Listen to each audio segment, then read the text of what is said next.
بسم اللہ والحمد للہ والصلاة والسلام علی رسول اللہ۔ تاریخ امت مسلمہ، قسط نمبر 9، دعوتی سرگرمیاں۔ موسم حج قریب آیا تو حضور صلی اللہ علیہ وسلم کی امیدیں بڑھ گئیں، کیونکہ دور دراز کے لوگوں کو توحید کی دعوت دینے کا اس سے بہتر موقع کوئی اور نہیں ہو سکتا تھا۔ ادھر قریش کے سردار بڑے فکر مند تھے۔ انہوں نے حضور اقدس صلی اللہ علیہ وسلم کو بدنام کرنے اور آپ کی دعوت کو لوگوں کے نزدیک غیر مؤثر بنانے کے لیے طرح طرح کی باتیں پھیلائی ہوئی تھیں۔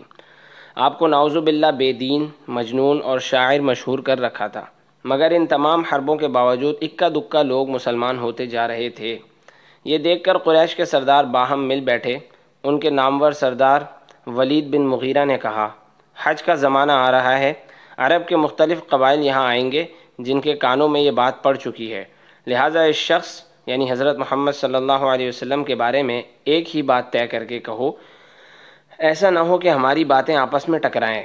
خاصے غور و خوض کے بعد جب حضور صلی اللہ علیہ وسلم کے خلاف کوئی مضبوط الزام سمجھ نہ آیا تو ولید نے کہا، سب سے زیادہ معقول بات یہ ہے کہ تم کہو وہ جادوگر ہے، اس نے جادو کے زور سے بھائی کو بھائی سے، شوہر کو بیوی سے اور خاندان والوں کو ایک دوسرے سے الگ کر دیا ہے۔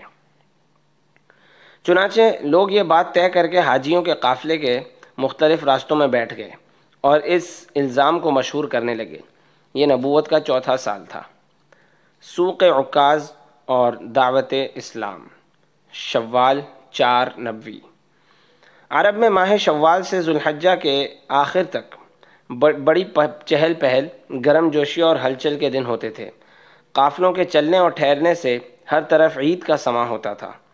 انہی دنوں میں عربوں کے مشہور میلے اور بازار لگا کرتے تھے۔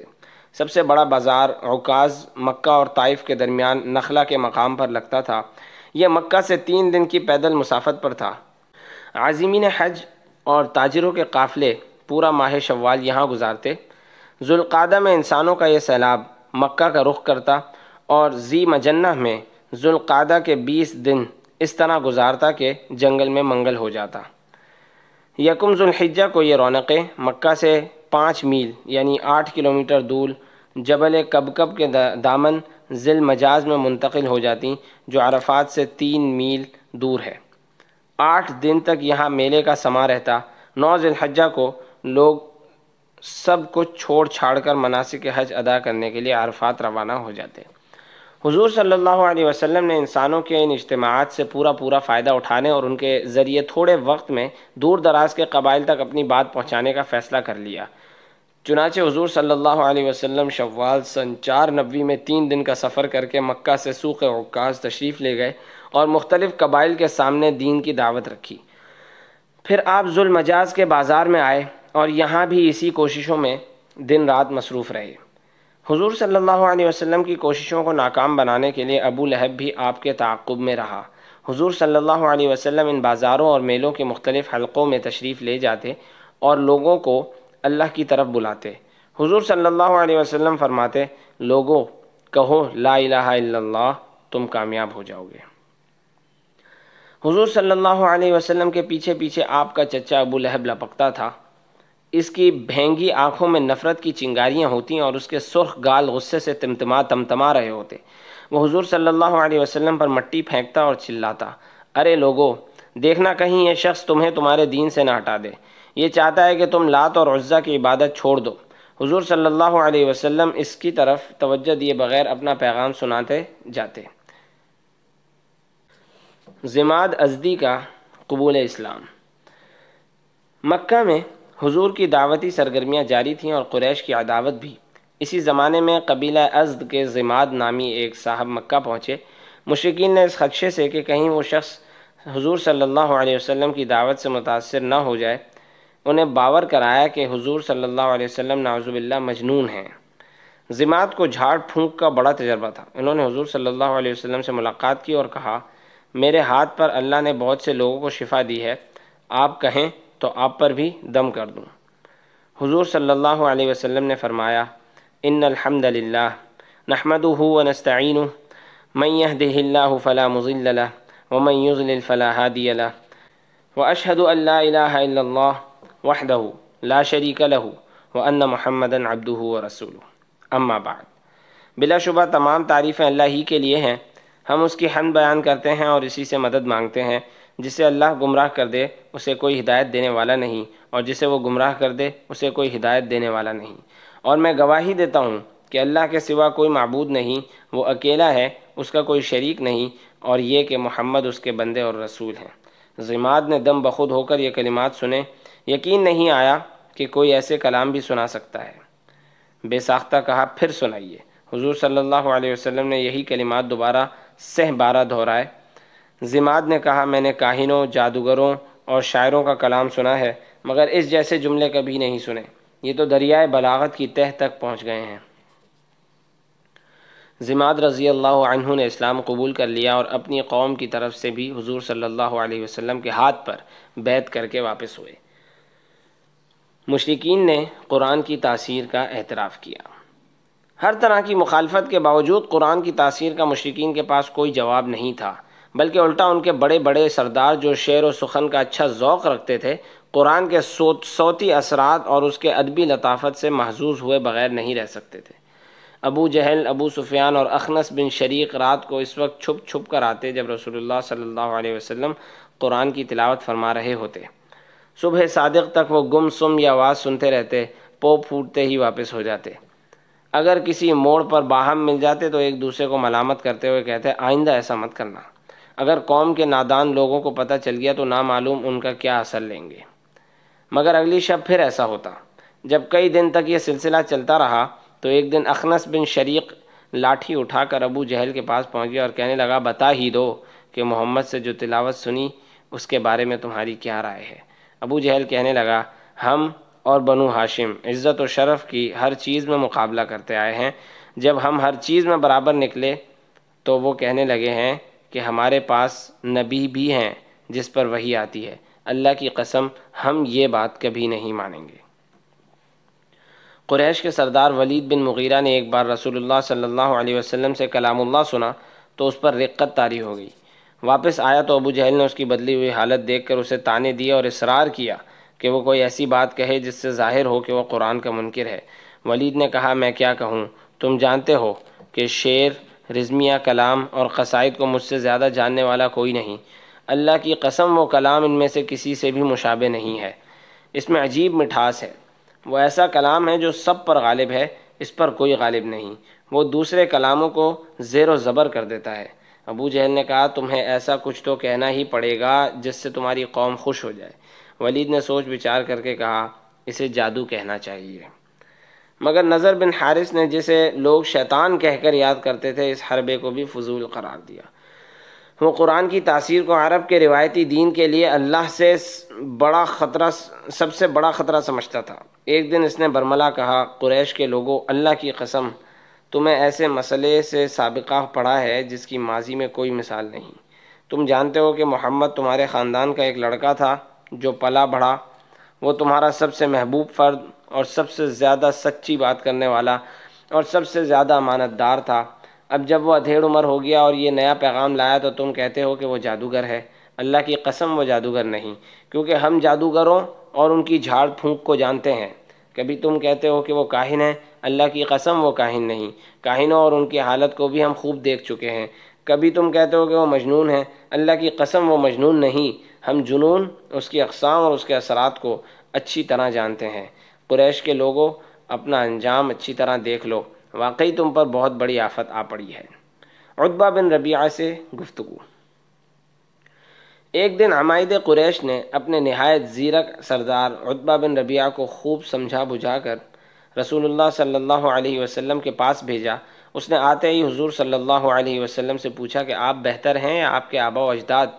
رسول اللہ صلی اللہ علیہ وسلم کو خاموش دیکھ کر وہ کہنے لگا، اگر وہ بہتر ہیں تو سوچو کہ وہ انہی معبودوں کو پوجتے تھے جنہیں تم غلط کہتے ہو۔ اگر تم بہتر ہو تو ٹھیک ہے، اپنا موقف سناؤ، ہم سنیں گے۔ ہمارے نزدیک تو تم سے زیادہ نقصان دہ آدمی ہماری قوم میں پیدا نہیں ہوا، جس نے ہماری اجتماعیت کو منتشر کر دیا اور عربوں میں ہمیں بدنام کر دیا۔ مشہور ہو گیا ہے کہ قریش میں ایک جادوگر ہے، قریش میں ایک کاہن ہے۔ اب تو بس اتنی سی کسر رہ گئی ہے کہ ہم تلواریں لے کر ایک دوسرے پر پل پڑیں اور فنا ہو جائیں۔ بھائی، اگر تمہیں کوئی دعوت چاہیے تو ہم 10 عورتوں سے تمہارا نکاح کر دیں گے۔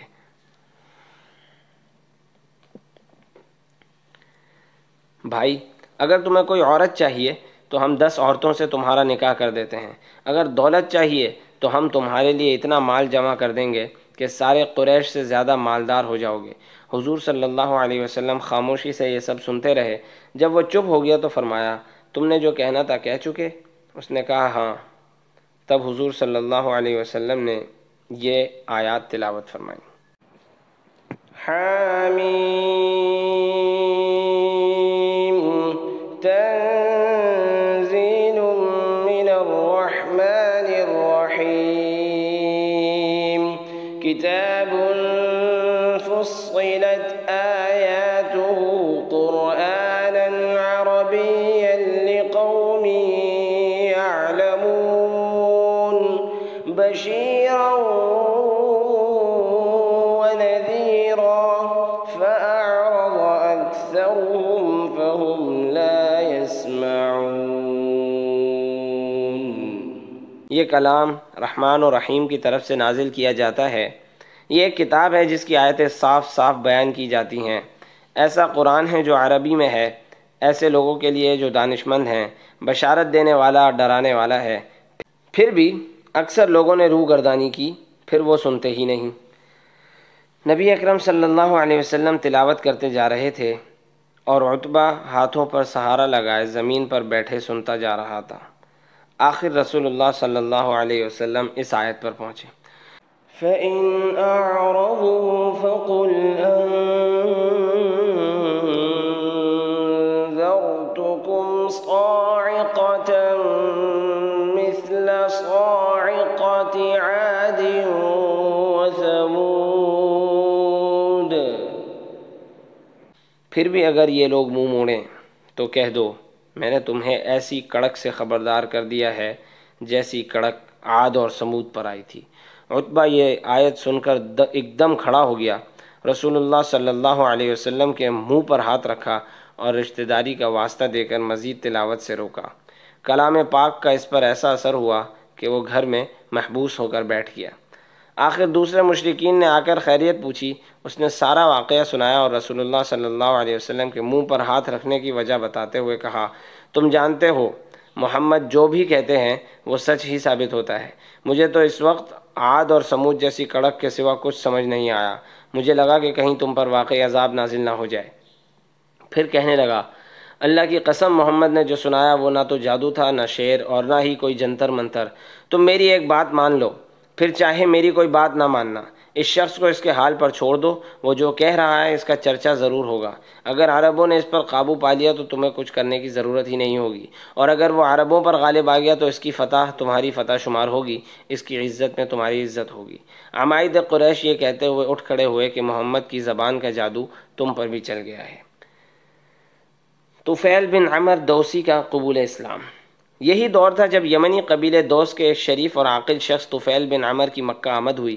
مشرکین مکہ نے اپنے معمول کے مطابق انہیں خبردار کیا کہ یہاں ایک شخص نیا دین لے کر اٹھا ہے جو باپ اور بیٹے، بھائی اور بیوی اور شوہر میں پھوٹ ڈال چکا ہے۔ ڈر ہے کہ کہیں تم بھی اس کے اسیر نہ ہو جاؤ، بس اس کی بات مت سننا۔ طفیل بن عمر نے پریشان ہو کر کانوں میں روئی ٹھوس لی، مگر ایک دن حضور صلی اللہ علیہ وسلم کو کعبہ کے قریب نماز ادا کرتے دیکھا تو قریب چلے گئے۔ تلاوت کی آواز کانوں میں پڑ ہی گئی۔ کلام اللہ کی حلاوت اور اعجاز نے انہیں دم بخود کر دیا۔ خود سے کہنے لگے، میں شاعر اور ذہین آدمی ہوں، بات کی اچھائی اور برائی کو جان سکتا ہوں، اس آدمی کی بات سننے میں حرج کیا ہے؟ اگر اچھی ہوئی تو ٹھیک، ورنہ مسترد کر دوں گا۔ حضور صلی اللہ علیہ وسلم نماز سے فارغ ہوئے تو طفیل بن عمر نے ملاقات کی، حضور صلی اللہ علیہ وسلم سے اسلام کا پیغام سنا اور وہیں مشرف با اسلام ہو گئے۔ یمن واپس جا کر پہلے گھر والوں کو اسلام کی دعوت دی، والد اور بیوی نے فوراً اسلام قبول کر لیا، پھر قوم میں تبلیغ شروع کی مگر قوم آمادہ نہ ہوئی۔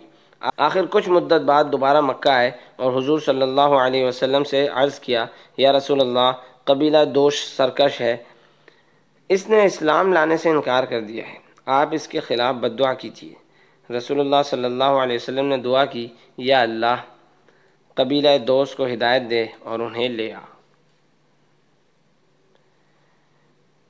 پناہ گاہ کی تلاش، ہجرت حبشہ۔ جب قریش کے مظالم حد سے بڑھ گئے اور مسلمانوں پر مکہ کی زمین تنگ پڑ گئی تو حضور صلی اللہ علیہ وسلم بہت فکر مند رہتے قریش کی ہر حد سے متجاوز دشمنی آپ صلی اللہ علیہ وسلم کو یہ سوچنے پر مجبور کر رہی تھی کہ مسلمانوں کے لیے کہیں کوئی جائے پناہ تلاش کرنی ہوگی۔ بعض صحابہ اکرام خود بھی ان مصائب سے عاجز آ کر حضور صلی اللہ علیہ وسلم سے درخواست کر رہے تھے کہ انہیں کسی اور ملک جانے کی اجازت مل جائے، مگر کسی دوسرے ملک جانا کوئی آسان بات نہیں تھی۔ سرزمین عرب میں اس وقت قریب ترین بڑا شہر یثرب تھا، جہاں بنو ہاشم کی رشتہ داری بھی تھی، مگر یثرب کے عرب قبائل اوس اور خزرج ایک تو خود مشرک اور بت پرست تھے، دوسرے وہ قریش مکہ سے تعلقات بگاڑنا پسند نہیں کر سکتے تھے، خصوصاً ایسے وقت میں جب کہ ان کے اندرونی دشمن یہودی انہیں نیچا دکھانے کی سرتوڑ کوششیں کر رہے ہیں۔ وہ مکہ کے مسلمانوں کو پناہ دے کر اپنے دشمنوں کی تعداد میں اضافہ کرنا پسند نہیں کر سکتے تھے۔ یثرب میں پناہ لینا اس لحاظ سے بھی غیر مناسب تھا کہ ان ایام میں حجاز کا یہ علاقہ انتہائی خونریز جنگوں کی آماجگاہ بنا ہوا تھا۔ صرف قریش تھے جنہوں نے اپنا دامن بچا کر رکھا تھا، ورنہ یثرب اور اس کے چاروں طرف مارکا کا ایک نہ ختم ہونے والا سلسلہ جاری تھا۔ اوس اور خزرج کے ذیلی قبائل بار بار آپس میں گتھم گتھا ہو رہے تھے۔ بنو نذیر، بنو قریظہ اور بنو قینقاع کے یہودی بھی جنگوں کے اس سلسلے کو ہوا دے رہے تھے اور پوری طاقت سے اس میں شریک ہو رہے تھے۔ جنگوں کا یہ سلسلہ حرب سمیر سے شروع ہوا تھا اور پھر یکے بعد دیگرے یوم السرارہ، حرب فارع، حرب حاطب، یوم الربیع، یوم البقیع اور یوم فجار کے مارکے پیش آتے چلے گئے۔ اب ہر گھر مقتولوں کا وارث تھا اور ہر سینے میں انتقام کی آگ تھی۔ ایسے لوگ دوسروں کے معاملات میں حل کرنے میں کوئی دلچسپی نہیں لے سکتے تھے۔ دوسرا قریبی ملک جنوب کی طرف یمن تھا، مگر وہاں سبا اور حمیر کی سیادت کا زمانہ کب کا گزر چکا تھا اور اب 3 عشروں سے وہاں اہل فارس کا سکہ چل رہا تھا، جن کی نخوت، تعصب اور مفاد پرستی کو دیکھتے ہوئے کسی اچھے رویے کی توقع نہیں کی جا سکتی تھی۔ ایسے میں مغرب کی سمت بر اعظم افریقہ کا ساحلی ملک حبشہ ایک ایسا گوشہ نظر آتا تھا جہاں تشدد زدہ اور مجبور مسلمان پناہ لے سکتے تھے۔ مسلمانوں کے لیے اگرچہ یہ سرزمین بالکل اجنبی تھی اور وہاں کی حکومت اور رعایا کے عیسائی ہونے کے پیش نظر یہ امید بھی نہیں کی جا سکتی تھی کہ وہاں اسلام کی حمایت اور سرپرستی کی جائے گی، مگر وہاں کے موجودہ بادشاہ کے بارے میں حضور اکرم صلی اللہ علیہ وسلم کو یہ معلومات مل چکی تھی کہ وہ انصاف پسند آدمی ہے اور کسی پر ظلم نہیں ہونے دیتا۔ حبشہ بحیرہ احمر کے پار ہونے کی وجہ سے عرب کے دیگر شہروں کی بنسبت قریش مکہ کی دسترس سے بعید اور ان کی کسی عسکری کارروائی سے بالکل محفوظ تھا۔ تاہم وہاں جانے کا رستہ معروف تھا، کیونکہ عرب تاجر ایک مدت دراز سے جدہ کے ساحل سے کشتیوں پر سامان لاد کر حبشہ جاتے رہے تھے۔ رسول اللہ صلی اللہ علیہ وسلم اس حقیقت سے اچھی طرح واقف تھے کہ حبشہ اسلام کی تبلیغ اور نفاذ کا مرکز نہیں بن سکتا۔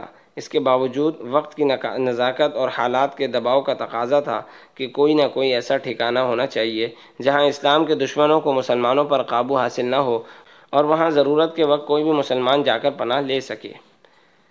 ہجرت حبشہ اولا، رجب 5 نبوی۔ ان پہلوؤں کے پیش نظر آخرکار نبی اکرم صلی اللہ علیہ وسلم نے صحابہ اکرام کو مشورہ دیا کہ وہ حبشہ کو ہجرت کر جائیں۔ اس ہدایت کے تحت نبوت کے 5ویں سال رجب کے مہینے میں مسلمانوں کے چند گھرانوں نے خفیہ طور پر مکہ سے حبشہ جانے کے لیے کمر باندھ لی۔ مہاجرین میں 11 مرد تھے اور 4 خواتین۔ ان میں حضرت عثمان بن عفان، ان کی اہلیہ حضرت رقیہ، حضرت ابو سلمہ، ان کی اہلیہ ام سلمہ، حضرت عامر بن ربیعہ، ان کی اہلیہ لیلہ بنت ابی حشمہ ام عبداللہ، حضرت ابو حذیفہ بن عتبہ، ان کی اہلیہ سہلہ بنت سہیل، حضرت زبیر بن عوام، حضرت عبد الرحمن بن عوف، حضرت عثمان بن مظعون، حضرت مصعب بن عمیر، ابو سہرہ بن ابی رحم، سہیل بن بیضاء اور ابو حاطب بن عمر شامل تھے، رضوان اللہ علیہم اجمعین۔ عام طور پر یہ سمجھا جاتا ہے کہ مہاجرین حبشہ میں فقط مسکین اور کمزور قسم کے مسلمان شامل تھے، مگر دیکھا جائے تو ان میں ہر طبقے کے افراد نظر آئیں گے۔ ان میں عثمان بن عفان بھی تھے جو مکہ کے امراء اور شرفاء میں شمار ہوتے تھے۔ ان میں زبیر بن عوام بھی تھے جن کی جرت ضرب المثل تھی۔ دوسری طرف حضرت بلال اور عمار بن یاسر جیسے مسلمان جو سب سے زیادہ مصائب کا شکار تھے ان مہاجرین میں دکھائی نہیں دیتے۔ ممکن ہے وہ اس قدر عاجز ہوں کہ ان کے لیے مکہ سے نکلنا ہی ممکن نہ ہو۔ یہ بھی ہو سکتا ہے کہ انہیں اللہ اور اس کے رسول کی خاطر تکالیف سہنے میں ہی خوشی ملتی ہو۔ ہجرت کے لیے یہ ترتیب طے کی گئی کہ ایک وقت مقررہ پر سب لوگ ایک دو کی تعداد میں مکہ سے نکلیں گے اور کسی دور دراز جگہ پر جمع ہوں گے تاکہ اہل مکہ عین وقت پر چوکنا نہ ہو سکیں۔ ام عبداللہ رضی اللہ عنہ اور عمر بن خطاب رضی اللہ عنہ کی گفتگو۔ مہاجرین میں سے عامر بن ربیعہ رضی اللہ عنہ اور ان کی اہلیہ ام عبداللہ رضی اللہ عنہ سامان باندھ کر اونٹ پر مکہ سے نکلے ہی تھے کہ عامر بن ربیعہ کو کوئی نہایت ضروری کام یاد آ گیا۔ وہ اہلیہ کو وہیں چھوڑ کر شہر کی طرف چلے گئے۔ ان دنوں مسلمان بنو عدی کے ایک دلیر نوجوان عمر بن خطاب سے سہمے رہتے تھے، جسے اللہ نے سمجھ بوجھ اور غیرت و شرافت سے نوازا تھا، مگر اسلام کی حقانیت ابھی تک اس پر واضح نہیں ہوئی تھی۔ اس لیے اس کی پوری کوشش تھی کہ مسلمان ہم وطن اپنے قدیم دین پر واپس آ جائیں۔ قسمت کی بات کہ اس وقت غیر متوقع طور پر عمر بن خطاب کی اس سمت آمد ہو گئی، اور جب ام عبداللہ رضی اللہ عنہ کو سامان سمیت اونٹ پر سوار دیکھا تو حیران ہو کر پوچھا کہ کہاں جا رہی ہو؟ ام عبداللہ رضی اللہ عنہ یہ واقعہ سناتے ہوئے کہتی ہیں، عمر بن خطاب مسلمانوں کے خلاف نہایت شدید تھے، مگر اس موقع پر اس اللہ کی بندی نے گول مول بات کرنے کی بجائے بے خوف ہو کر کہا، تم لوگ ہمیں ہمارے دین کی وجہ سے ستاتے ہو، بس ہم اللہ کی زمین پر کسی اور جگہ جا رہے ہیں جہاں ہم اللہ کی عبادت کریں تو ہمیں تکلیفیں نہ دی جائیں۔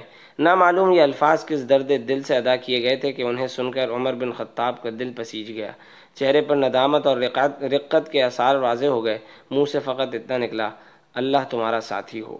یہ کہہ کر وہ بوجھل قدموں کے ساتھ واپس چل دیے۔ صاف پتہ چل رہا تھا کہ مسلمانوں کا گھر باہر چھوڑ جانا عمر بن خطاب کے لیے حسرت ناک ہے۔ ام عبداللہ رضی اللہ عنہ گمسم رہ گئیں۔ اتنے میں عامر بن ربیعہ رضی اللہ عنہ آ گئے۔ اہلیہ نے فوراً کہا، ابھی عمر یہاں سے ہو کر گئے ہیں، کاش آپ دیکھتے کہ ان کے چہرے پر کیسی حسرت تھی۔ عامر رضی اللہ عنہ حیران ہو کر بولے، کیا تمہیں اس کے اسلام لانے کی امید ہو رہی ہے؟ اہلیہ نے کہا، ہاں۔ عامر رضی اللہ عنہ نے کہا، جب تک خطاب کا گدھا اسلام نہ لے آئے تب تک خطاب کا بیٹا بھی اسلام نہیں لائے گا۔ حبشہ میں پناہ۔ آخر مہاجرین کچھ پیدل اور کچھ سوار مکہ سے روانہ ہوئے اور بحیرہ احمر کے ساحل پر جا پہنچے۔ خوش قسمتی سے 2 تجارتی کشتیاں حبشہ جانے کے لیے تیار تھیں۔ انہوں نے نصف دینار کرایہ لے کر انہیں سوار کر لیا۔ قریش کو ذرا تاخیر سے مسلمانوں کے نکلنے کی خبر ہو گئی۔ وہ تعاقب کرتے ہوئے ساحل تک آئے، مگر اس سے پہلے کشتیاں جا چکی تھیں۔ اس طرح مسلمان حبشہ پہنچے۔ نجاشی نے ان پردیسیوں کو بڑی عزت سے اپنے ہاں ٹھہرایا، اور یہ لوگ افریقہ کے اس انتہائی گرم اور غیر متمدن علاقے میں مکہ کی بنسبت بہت آرام سے زندگی بسر کرنے لگے۔ نبی اکرم صلی اللہ علیہ وسلم کو ان بے وطن مسلمانوں کی فکر ستاتی رہی۔ آپ صلی اللہ علیہ وسلم اپنی بیٹی رقیہ رضی اللہ عنہ اور داماد عثمان رضی اللہ عنہ کے لیے بھی پریشان تھے کہ ان کی کوئی اطلاع نہیں مل رہی تھی۔ آپ صلی اللہ علیہ وسلم مکہ سے باہر راستوں پر نکل کر آنے جانے والوں سے ان کی خیر خبر پوچھا کرتے تھے۔ آخر افریقہ سے آنے والی کسی عورت نے ان کی خیریت سے آگاہ کیا اور کہا، میں نے آپ کی بیٹی کو سواری پر بیٹھے اور داماد کو سواری کی لگام پکڑے ہوئے دیکھا تھا۔ حضور صلی اللہ علیہ وسلم کو تسلی ہوئی کہ ان کی لخت جگر اور داماد زندہ سلامت ہیں۔ آپ نے فرمایا، اللہ ان دونوں کے ساتھ ہو۔ بلا شبہ عثمان لوط علیہ السلام کے بعد مع اہل و عیال ہجرت کرنے والے پہلے فرد ہیں۔ صحابہ کو صبر و استقلال کا حکم۔ اس دوران پیچھے رہ جانے والے صحابہ پر کفار مکہ کے مظالم کی شدت بڑھتی چلی گئی۔ مقابلے میں صحابہ اکرام نے بھی صبر و تحمل کی حد کر دی۔ وہ چاہتے تو بعض مواقع پر جواب میں ہاتھ اٹھا سکتے تھے، مگر اللہ کے حکم کے مطابق حضور صلی اللہ علیہ وسلم نے انہیں روک رکھا تھا۔ آخر عبد الرحمن بن عوف رضی اللہ عنہ جیسے عظیم صحابی ایک دن کہہ اٹھے، اللہ کے رسول، ہم مشرک تھے تو عزت دار تھے، ایمان لائے تو بے بس اور مسکین بن گئے۔ حضور صلی اللہ علیہ وسلم نے فرمایا، مجھے درگزر کرنے کا حکم ہے، اس لیے لڑائی نہیں کرنا۔